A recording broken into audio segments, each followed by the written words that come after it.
આટલું નાનું બીજ, પણ આમાંથી મોટું ઝાડ કેવી રીતે બને છે? જ્યારે આપણે બીજ જમીનમાં વાવીએ છીએ ત્યારે એક અદ્ભુત સફર શરૂ થાય છે.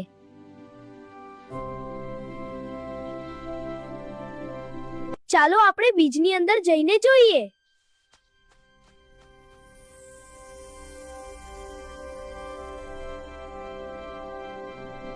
તમને ખબર છે, દરેક બીજની અંદર એક નાનું બેબી પ્લાન્ટ હોય છે.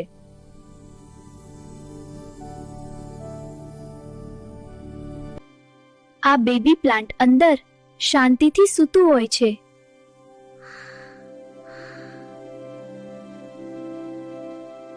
પણ જેવું પાણીનું પહેલું ટીપું બીજને મળે એટલે એ જાગી જાય છે. એ પાણી એના માટે માત્ર તરસ નથી, પણ એક સંકેત છે કે ચાલ દોસ્ત, હવે અંધારું ચીરીને બહાર આવવાનો સમય થઈ ગયો છે. પછી મળે છે એને ઓક્સિજન અને ગરમી.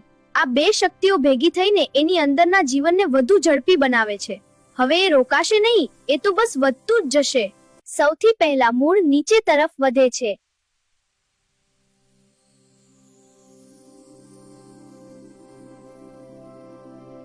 બીજ અંકુરણ માટે ઓક્સિજનનો ઉપયોગ કરીને અંદર સંગ્રહાયેલ ખોરાકમાંથી ઉર્જા બનાવે છે. પછી નાનો અંકુર સૂર્યપ્રકાશ તરફ વધે છે.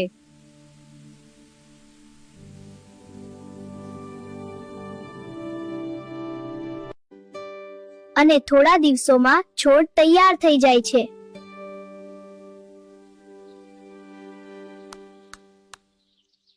પાણી, ઓક્સિજન, કાર્બન ડાયોક્સાઇડ અને સૂર્યપ્રકાશનો આ અદ્ભુત મેળાપ, આ આખી પ્રક્રિયા જ એક નાનકડા બીજને જીવંત છોડમાં ફેરવે છે.